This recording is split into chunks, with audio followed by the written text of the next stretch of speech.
Hi, good afternoon, everyone, and welcome to the New England chapter of CoreNet Global CRAVE webinar. We're going to talk today about navigating the new normal, COVID-19's impact on facilities management. I am Jessica Pernicone, an executive director at JLL, and I'm coming to you live from my home office in Narragansett, Rhode Island. So welcome and thank you for joining us today. Before we get started, I just want to share with you a little bit about the CRAVE series. As this pandemic event started taking shape, your executive committee made the forward-thinking decision to continue our educational mission and create a CRAVE, an acronym for CoreNet Real Advantage Virtual Education Series, supporting our membership's desire for continued learning. The CRAVE series is a virtual roundtable discussing important, timely, and relevant topics in corporate real estate. It's brought to you by the Real Advantage and education committees, and is open to all CoreNet members. We're going to explore over the course of these series topics like remote working and safe work environments, supply chain logistics, technology for home office setups. There's a number of topics under consideration, and we look forward to exploring them with you. These sessions are being held in lieu of and similar to Real Advantage workshops and education events. Because of the criticality of the information exchange, the corporate partners and founding circle members who fund Real Advantage have agreed to make these sessions open to all members, which is awesome. Once the COVID-19 crisis has passed and we enter the new normal, all stated levels of participation for corporate partners and founding circle members will go back into place. So before we jump into this webinar, I want to let you know that this is intended to be interactive. We're going to be doing a presentation, and you'll be able to enter questions through the Q&A function of this Zoom webinar. Some upcoming webinars that you might be interested in joining start April 29th. There's a happy hour with Paul Asmar, and word on the street is there may be a musical element to this happy hour, so you don't want to miss it. Then moving on to May 1st, there's going to be a career strategies and development event, a LinkedIn workshop at 10. May 8th, Dispelling Common Workplace Myths is another CRAVE webinar. May 14th, AI tools and capital spend will be explored in a CRAVE webinar at noon. And May 29th, there's an emergency preparedness, response and reality focused webinar. So we look forward to seeing you on future webinars. I want to take a moment to say thank you to our sponsors. Go to the next slide. I want to thank you to our corporate partners first, and you can see all of the logos on the screen here. A big thank you to our corporate partners for opening this up to all CoreNet members. Also, thank you to our platinum sponsors listed here. And then finally, our gold and silver sponsors. A massive thank you for opening this up and making this content available, and we are recording it and it will be posted as well. So, I want to make sure that we keep this conversation going. This is Dan, my colleague Dan is going to introduce a lot of topics today. We're going to have a lot of good Q&A. Keep the conversation going through social media. You can use the Twitter handle, you can post on Instagram, or feel free to join us on our LinkedIn groups.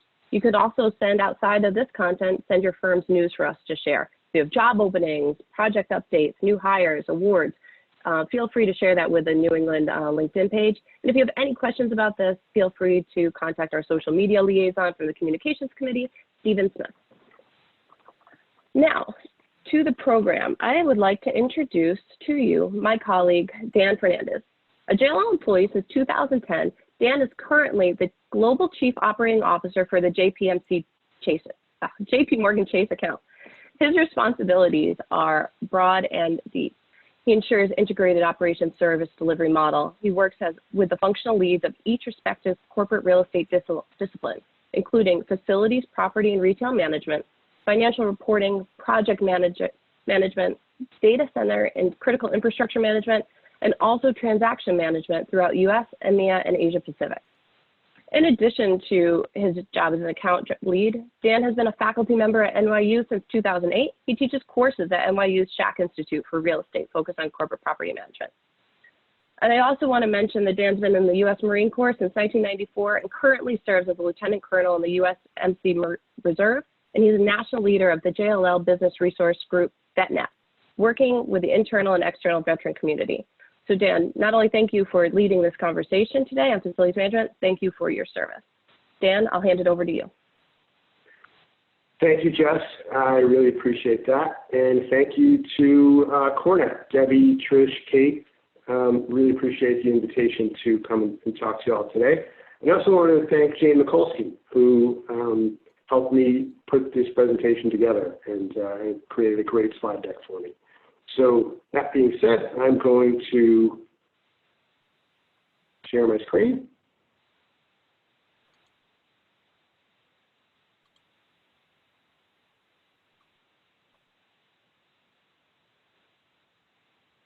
Okay.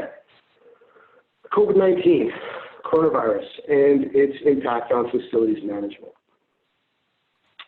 First, I want to start out with a safety moment. So JLL has a robust safety culture. It's in our DNA. We start every meeting with a safety moment, and I just wanted to start this meeting with one as well. I don't want to spend too much time here, but I did want to kind of bring to the forefront again the fact that don't let your guard down.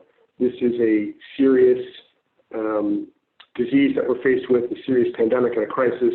And although we are seeing a flattening of the curve, you know, if I had a dollar every time I heard someone tell me to wash my hands, it'd be fantastic. But it is important to continue to do that. Keep washing your hands, apply social distancing where you can, face coverings and masks to protect those around you. It is important. So don't let your guard down.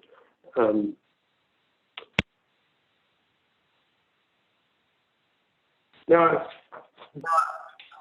kind of moving over to the presentation, just wanted to give a little background first.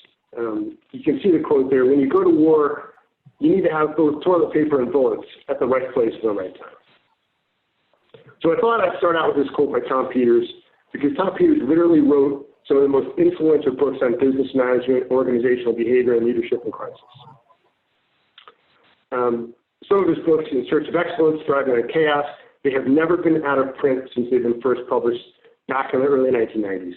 Tom is known as a Stanford academic, but also he's a veteran, and many people do not realize he was a Navy veteran who served 2 tours in Vietnam in 1966 and 1970. So the quote about the importance of logistics in the military is quite relevant right now. One of the things, as Jess mentioned, I've been in the Marine Corps for a long time. Part of our Marine Corps planning process is to begin with the end in mind.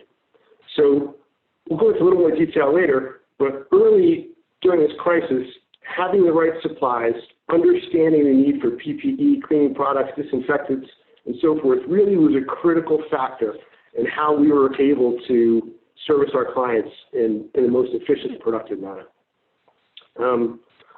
It's interesting to note that Tom also mentions toilet paper, since that seems to be a popular item right now. Some of my counterparts in other JLL accounts remind me that they beat their last quarter's earnings targets significantly, thanks in part to the high demand for toilet paper. So that I'm sure is another topic that perhaps Cornet can discuss, but right now we'll stick with this one.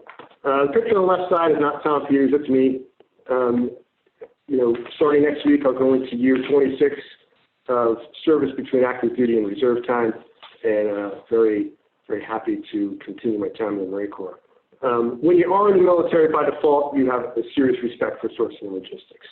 I think one of the reasons so many veterans really have excelled in real estate careers is because they understand the need to have attention to detail, appreciation for having the right tools and supplies, the right place and time, and the understanding that sometimes having the right equipment at the right place can either mean success or failure.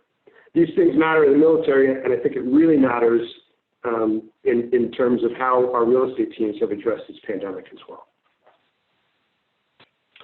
So some of the things we're going to cover today really are talking about people, process, and supplies. So early preparation, you know, in the initial global response is key. Crisis management as the virus spread beyond Asia certainly played a part in terms of how we were able to respond to this and address it and react to it. And in these 3 stages, we're going to focus on how we deliver successful service for our clients. Specifically, I'm going to talk about supply chain, people and teams and the processes that we followed and established. Taking a look at this COVID crisis snapshot here, look timeline. What we quickly learned in January was that this was not going to be an event, but unfortunately it was going to be a journey. I want to tell you a little bit about some of the things that we've done and how we have been able to go from January to where we are here in April. So having a global presence and a global integration certainly has worked to our benefit. We were having key contact calls with our colleagues in Asia Pacific who were dealing with this firsthand earlier than we were here in the U.S. And that really enabled us to prepare better because we realized that this was going to be something bigger, faster than most were anticipating. So keeping that in mind, we wanted to really focus on how we can get on the front foot of this early on as opposed to reacting to it. So most people in North America measure the start of the crisis around March, which is on or about the time that the World Health Organization declared a global pandemic, which was March 11th. Back in January, however, is really when we measure the start of it, because with our colleagues and counterparts in Asia, like I said, we were able to really talk to them, find out some more details about what was going, and really start the process. I was having regular calls with my counterpart in Asia to address the crisis, and by February, our North American teams and EMEA teams started to begin preparations. So mid to late March, it really sinks in. That's when the response really hit its stride. And we started to really focus on working from home and how that was going to affect our service delivery overall, impact everything from deliveries to buildings, whether that be mail or equipment and supplies.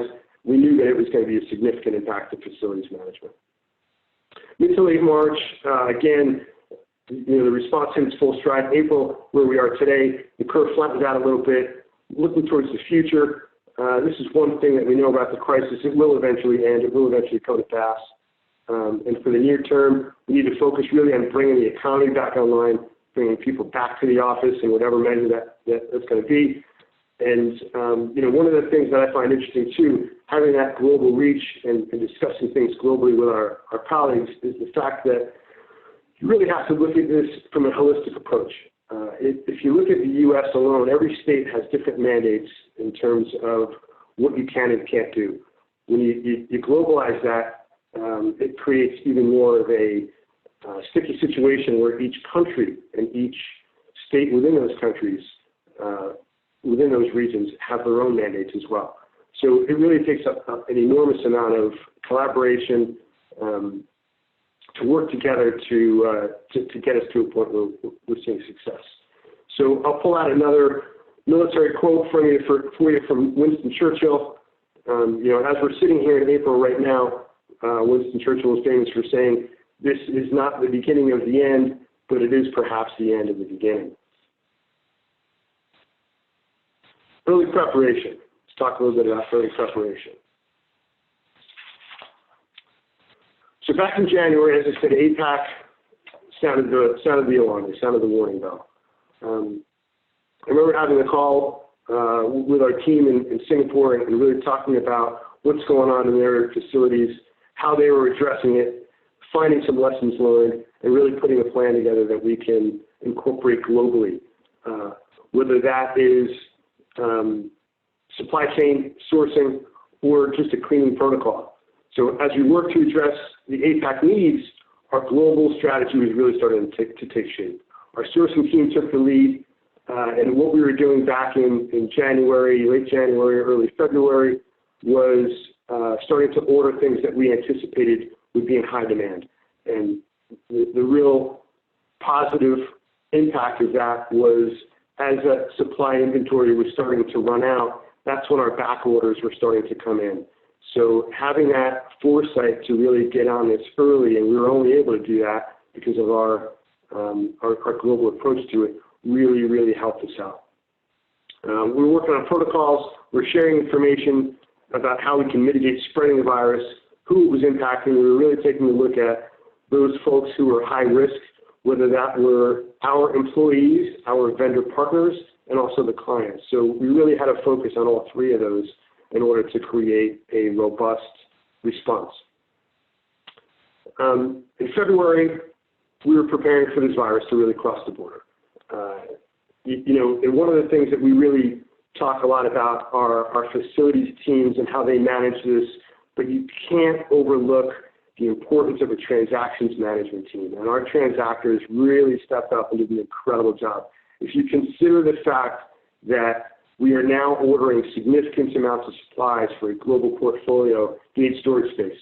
And they need storage space locally and regionally in order to deploy that supply chain in an efficient and effective manner. So our transactions team really went to work quickly to find space and to help out the facilities team in order to execute this. Pulling in our project and development support team, our PDS project managers, same thing, did a phenomenal job working together to bolster and augment the facilities teams in terms of showing up to sites, helping out with supply chain issues and things of that nature, and taking a look from a construction perspective. How is this going to affect and delay our projects? What supplies are we getting from overseas, and how will that affect our timelines overall? So early preparation, focusing on the planning, really helped from a team-wide perspective. Cleaning protocols. Some of the things that we had to work on were really taking a look at our current status and our green cleaning philosophy, putting that a little bit on the side and looking at EPA-approved disinfectant cleaning products. So we worked very closely with our vendor partners. We came up with a great plan in terms of how we can source from a highly disinfectant perspective, and as opposed to the traditional green cleaning products that we've been using, and we put a plan together that was really effective. We also talked about having high-touch areas, whether it's elevator hall call buttons, door handles, restroom handles, just any touch point you can imagine, telephones on desks, keyboards on desks. We wanted those disinfected nightly, but also the high-touch points in common areas, we wanted those disinfected every 2 hours. So we worked hard with our vendor partners to ensure that that was done. We also worked hard with our landlords to ensure they understood the protocols that we wanted enacted. And we had some great success with our landlords as well. By early March, it was clear that we were going to have to switch. And honestly, most of the people, they have... Sorry about that. Sounds like we had a gremlin out there. By early March, it was clear there was going to be a work-from-home philosophy that was going to come into play, and we were going to have to work with it. So what we had to do really was take a look at how we can do that. And when you consider facilities management and running facilities, it's very difficult to do that from home. So what we did initially was we created an Alpha Bravo rotation. We don't want to say A and B. We don't want anybody to feel like they're on a B team because they're all on the A team. But anyway, we created this Alpha Bravo rotation, which is a split workforce. And what we determined was the minimum required level from a staffing perspective to run our facilities. So some facilities have more equipment and will require more engineers as well as more members of the FM team to be on site. However, where we were able to reduce those employees on site, we did that. We wanted to limit our interactions, we wanted to increase social distancing, and we wanted to protect our teams. So that included the landlords, and this included working very closely with the landlords in terms of getting deliveries in and out of the building. Anything that was coming in had to be cleaned, disinfected, and set aside. So we had some very direct and strict protocols in place. We worked with our landlords to ensure that those items were executed and involved in their day-to-day operations as well, and they have been great partners for us along the way. When we talk about hygiene provisions, we really had to take a look at the quality of the products that were out there and what we were getting. We wanted to be sure alcohol-based hand rubs and hand sanitizers had the right amount of isopropyl alcohol or a sanitization ingredient in there. So what we saw was there were a lot of companies that were coming forward and saying that they had product and the product really was not either EPA or FDA approved or, really considered a disinfectant or sanitizer. So we really took a look at hygiene provisions and how we can work those into the office and retail settings. So one of the things that we also did was we tried to increase our deployment of hand sanitizers throughout the space as well as disinfectant cleaning wipes throughout the space. One of the important things that we wanted to ensure was taken into consideration was the psychological effect of those employees coming into the workplace every day. We wanted to be sure that they felt that the space was clean and disinfected. One of the things our team did also was we created what we call MATS, and that's a mobile action team. And the mobile action team is a geographically dispersed team that is set up in accordance with our help desk. And these mobile action teams were manned 24/7. So some of the things that we did was set up a direct email address. So if there was any COVID-19 related issue, you can email this specific email address, send an email to it, and it was actioned upon through our mobile action team. And the mobile action team has been incredibly successful. What we've seen is average escalation time under 7 minutes, whether it's for a retail location or a corporate office commercial location. And what that means is within 7 minutes, a work ticket has been created and the team has been assigned for execution. We also follow back up with the person who put in that request.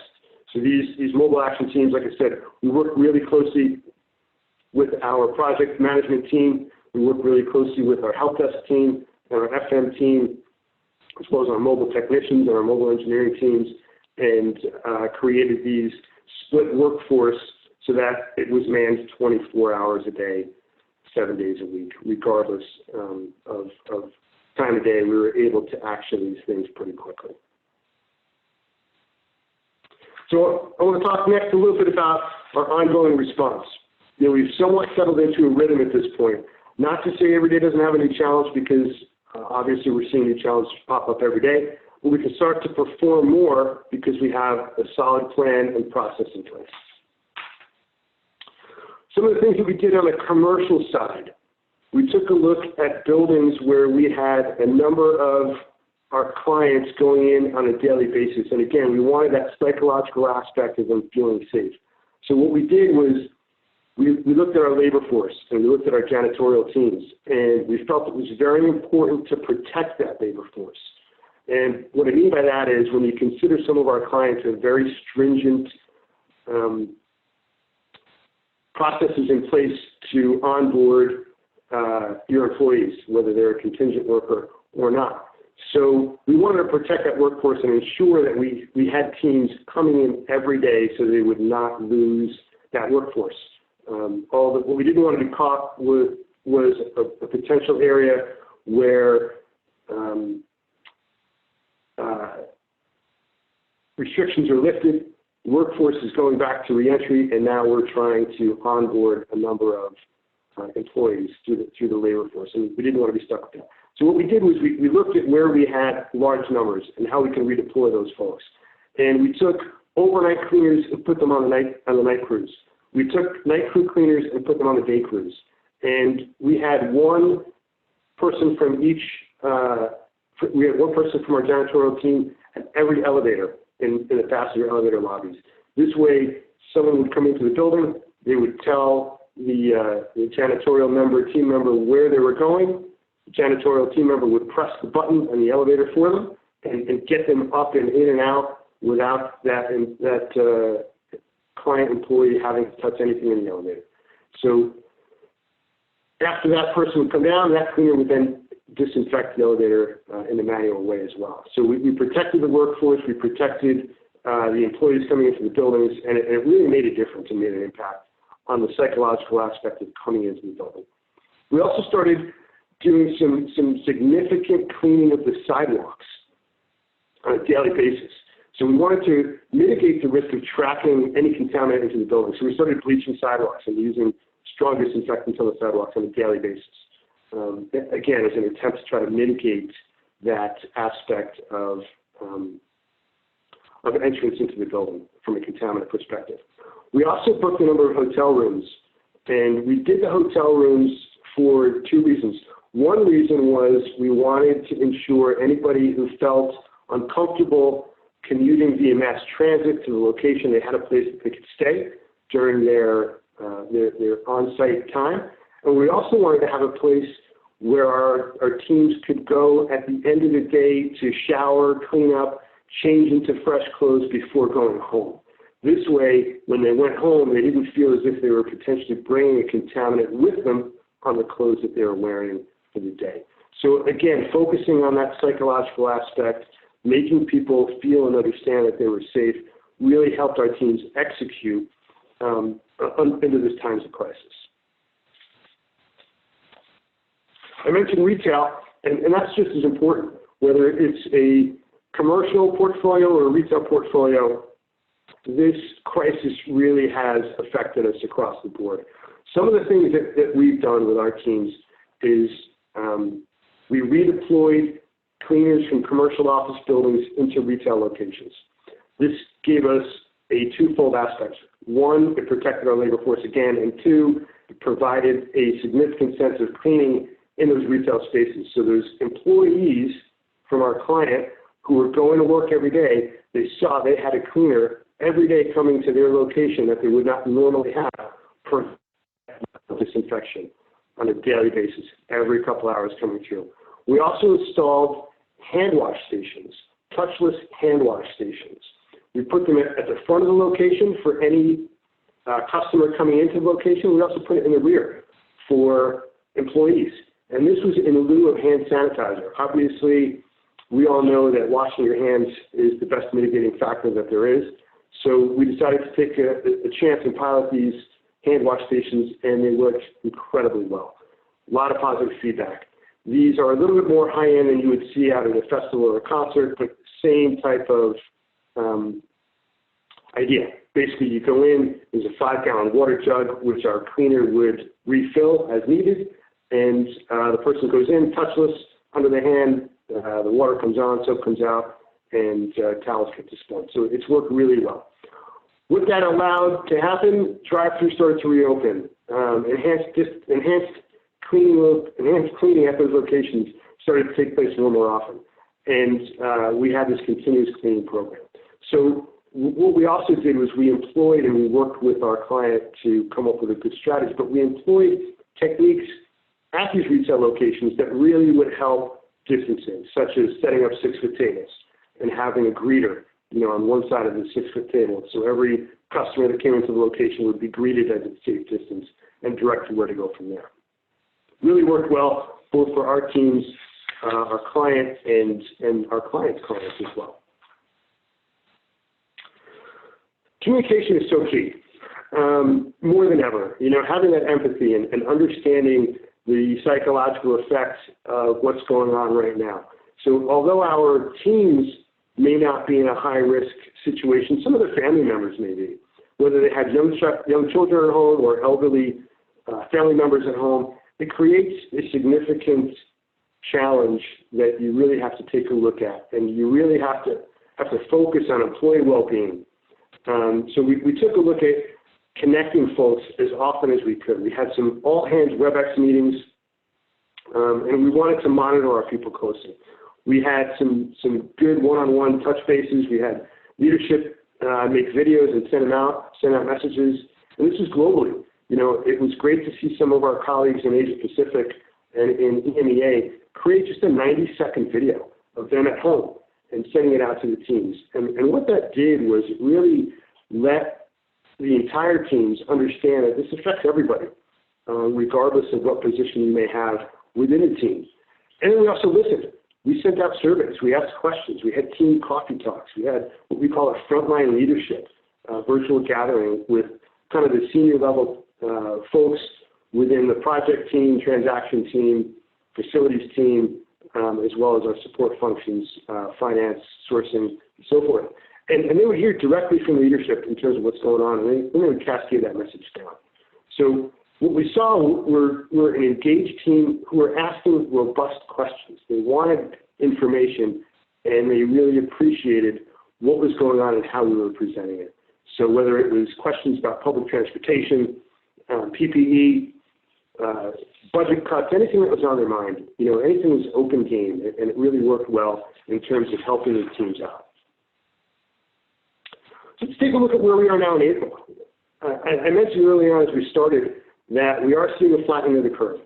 So, specific to our client, to my client, what we're seeing is an 84% reduction in enhanced cleanings from 4 weeks ago.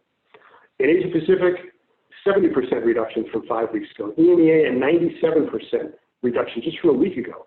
So the protocols and the enhanced processes that we've put in place really have been effective. On a retail perspective, there's been a 44% drop from last week. We've deployed protective screens.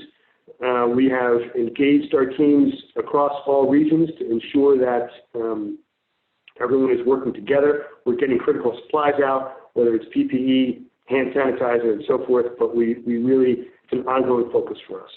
And so far, so good. There are supply chain challenges, of course, as we all know, but our sourcing team has really done an incredible job in terms of finding creative and innovative solutions to mitigate that. So what's next? Re-entry and beyond.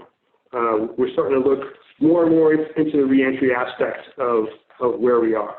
And we're seeing some states in the U.S. are lifting restrictions sooner rather than later, others later rather than sooner. So again, it's going to be a challenge to really get a good, solid plan in place that's going to be holistic in nature. But let's talk a little bit about re-entry and beyond. Near term, what we're going to see, or what we are seeing, is workplace utilization tracking to identify individual exposures. So we're developing deep clean SWAT teams and protocols that go along with them, with those teams as well, in addition to a way to get a hold of someone quickly, whether that be via our hotline email or our hotline on the telephone.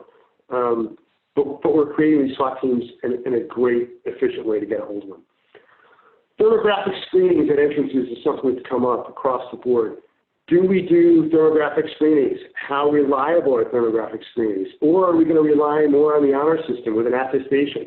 I've heard some folks talk about creating an app that you're not going to be able to allow into the workspace unless you've completed a number of questions through your app and you show security a green check mark on your phone when you enter. So there's a lot of technology that's being looked at as well. But some challenges are going to be around social areas, cafeterias, pantries, elevators, for example. A traditional elevator is 6 feet square. How do you get 6 feet social distancing in an elevator? In talking about this with our colleagues in Asia Pacific, we're hearing in Australia they're mandating 1 person per lift. When you talk about some of our high-rise buildings with 5,000 to 6,000 employees, that's just impossible. I don't think anybody will accept a timing of, show up to the building at 5 a.m. and we'll get you to your desk by 7. It's just not going to work. So we're taking a look at how we can do traffic studies better. And we're working with some of our elevator consultants to understand load requirements, timings, schedules, and things of that nature based on occupancy. Now, long term, 2021 and beyond, what are the building standards? How are they going to shift as we move forward? There's probably going to be a harder look at some resistant materials in terms of furniture. Long gone will be the carpeted or non-solid workstation. We're probably going to go back to the cubicle with a protective barrier in the cubicle. So it's going to be some changes, no question about it. Business continuity has to include PPE inventory, so that's going to be part of our inventory from a maintenance perspective.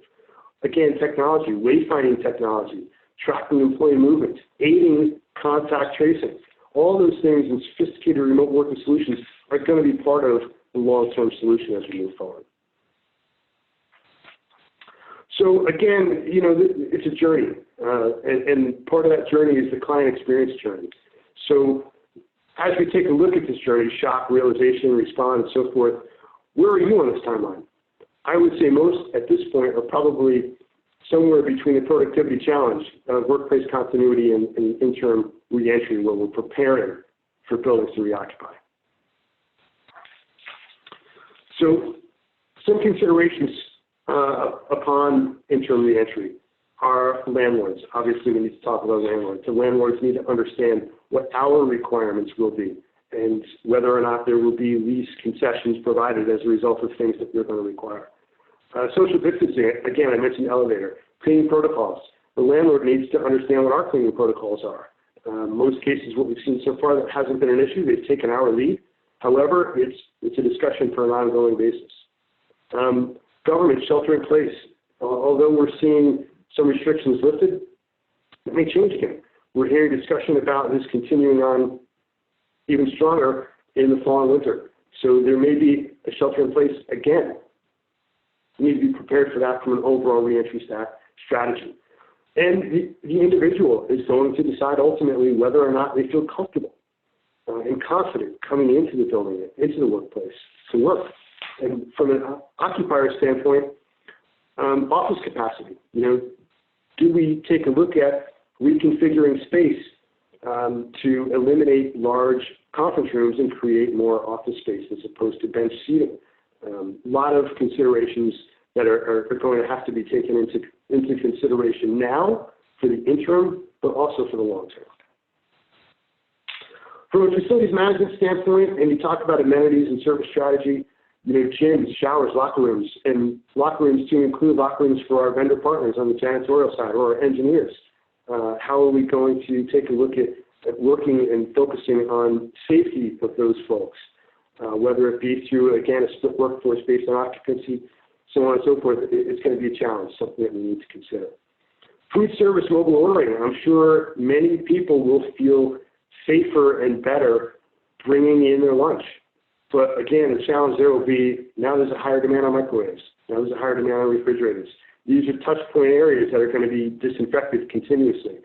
We've talked in the past about cafeterias and how do you address a self-serve salad section, salad bar. Probably going to eliminate it. How about cutlery, plastic cutlery? We're probably going to have to do something regarding that as well. Not many people are going to want to reach out and grab a plastic knife, fork, spoon unless it's wrapped.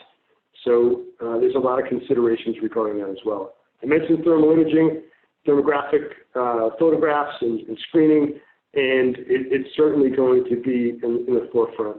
Health assessments for associates on site. Talking about reliability and accuracy of those tests is going to be a consideration. And also masks and PPE. What is going to be a long-term strategy for providing masks? Is it a cloth mask? Is it a disposable mask? What happens if someone forgets their mask? Things of that nature. Are you going to have an inventory on hand? And again, back to the enhanced cleaning routines. That's going to be part of the daily routine and the new protocol.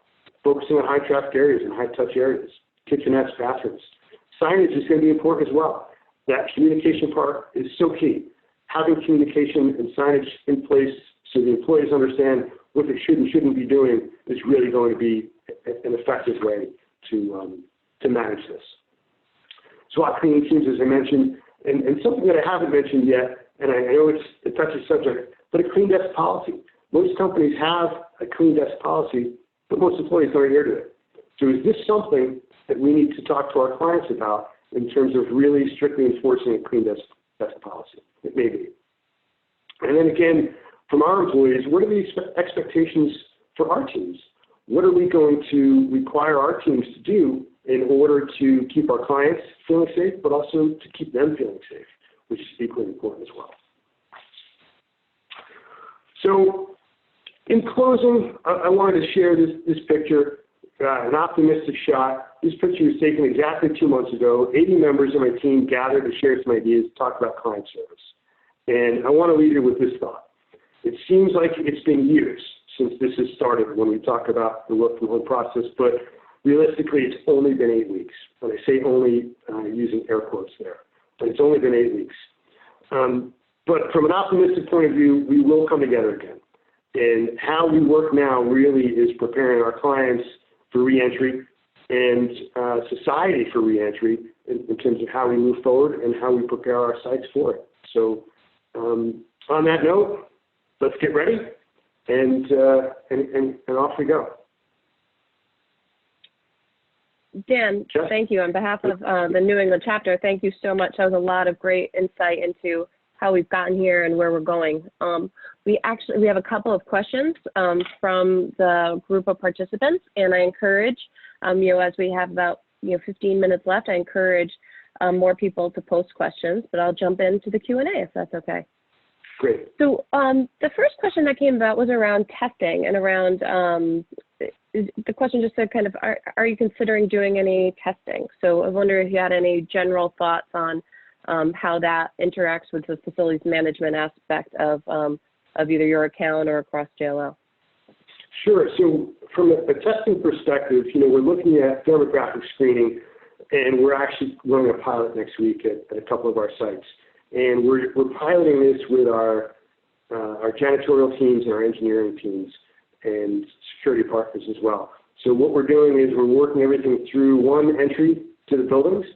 We're setting up an area where folks will come in, they'll get screened, and they will be given either a card, which they'll go back to their employer with, saying that they did not pass the screening, they have an elevated temperature, or they'll be given a wristband, which will be color-coded. And if you have a wristband, you can enter the site. You have to wear it at all times throughout the facility and go from there. But again, if this is a pilot, we're going to see how it works out next week. From a logistical standpoint, it's easier to do this with a smaller amount of people. But when you talk about large buildings and facilities, it's going to create quite a challenge. Great, thank you, Dan. That's helpful. We have a question from my friend Bruce Schick, who is curious about supply procurement. He was curious if JLL procures supplies on a bulk basis and redistributes them to clients, or if they're being purchased on a client-by-client basis, or maybe somewhere in between. Somewhere in between. What we have seen is client by client. However, our platform sourcing team has really reached out across the board and done a phenomenal job at collaborating among all accounts and creating bulk orders across the board.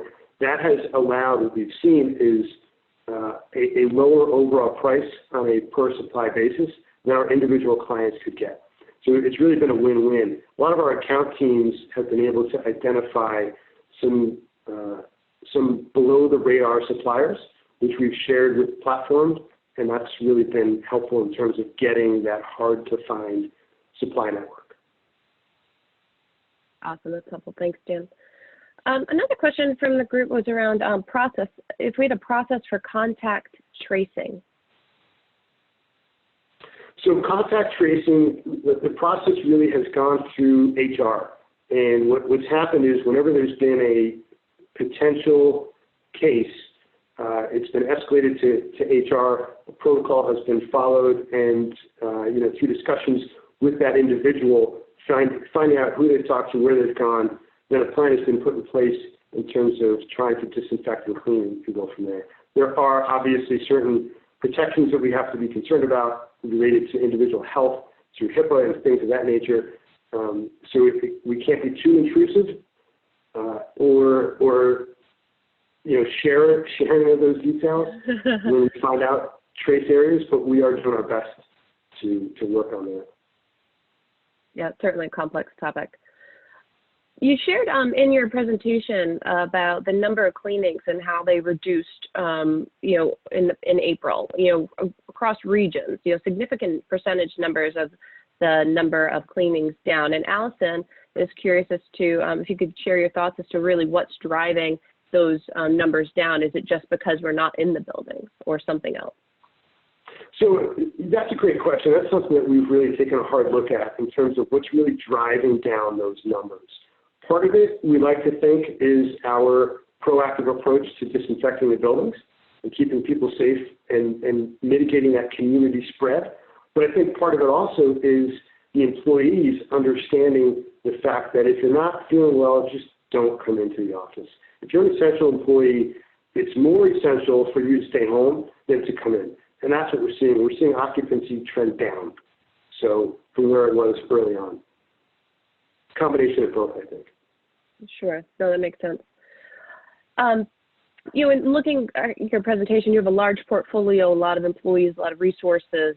Blake is curious if you could think of a couple of the truly critical processes that you would recommend for smaller companies or those on a budget, because not everybody has those breadth of portfolio or the access to resources that you guys have.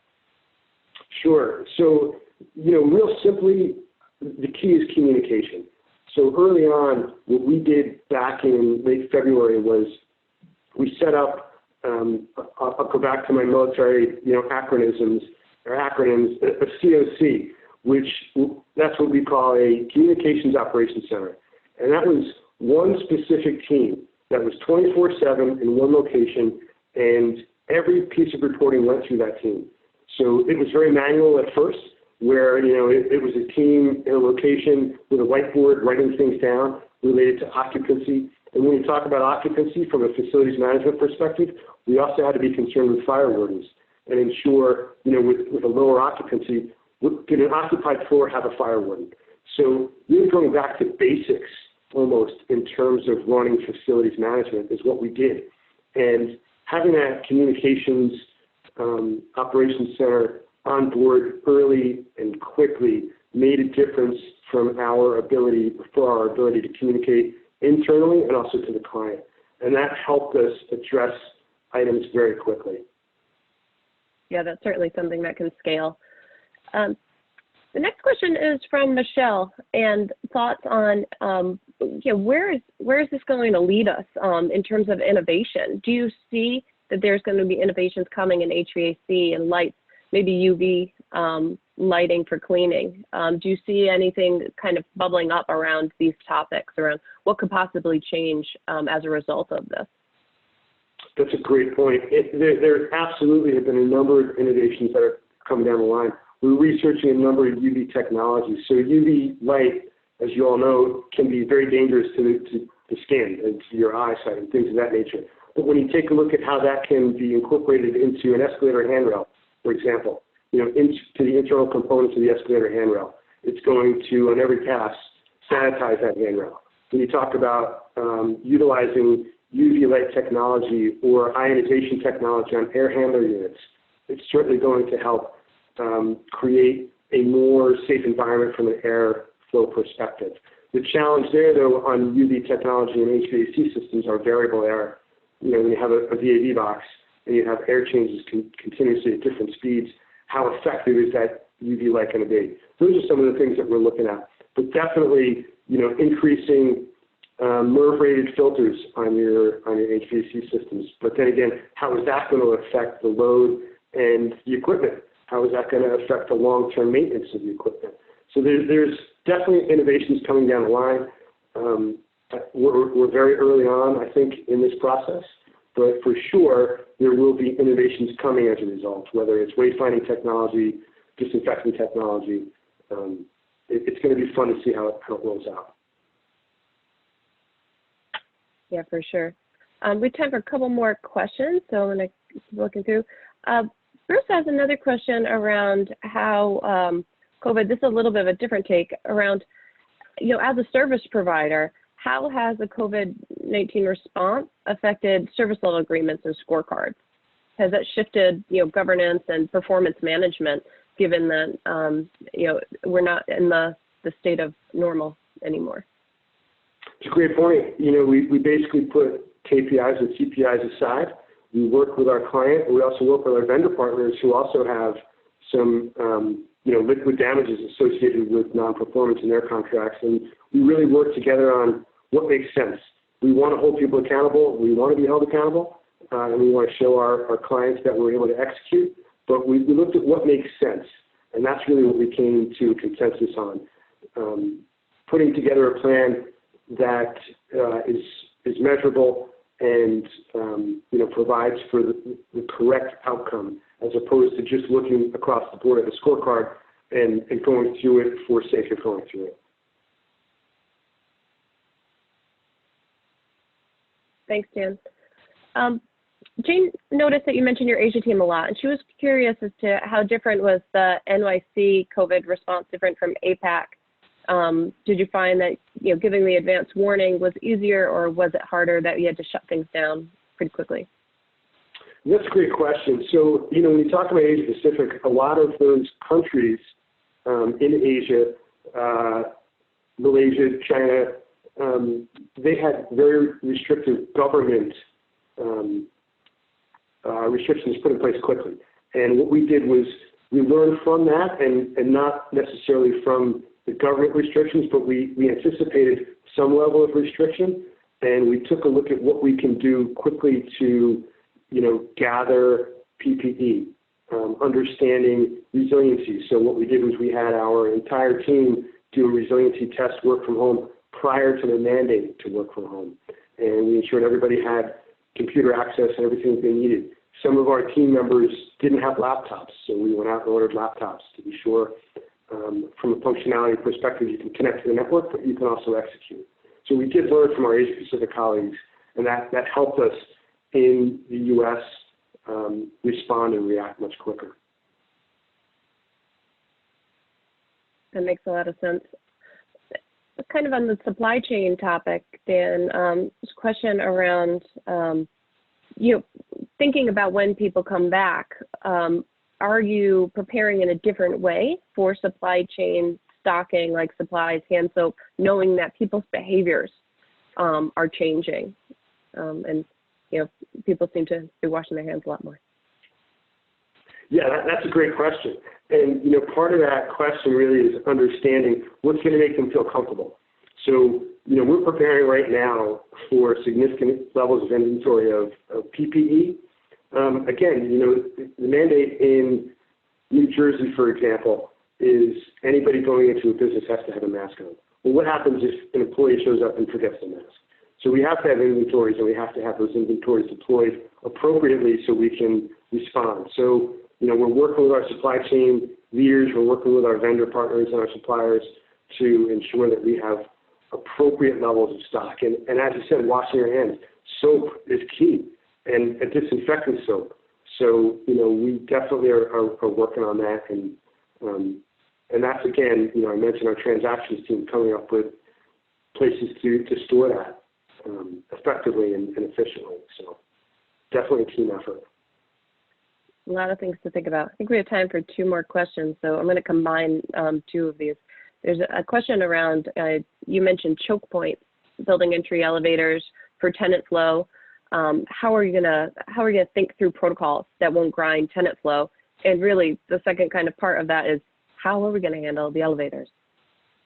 That's such a huge challenge, and that's really keeping me up at night right now, trying to understand how we can not negatively impact the flow into the building. I think part of that process is going to be a phased approach to reentry.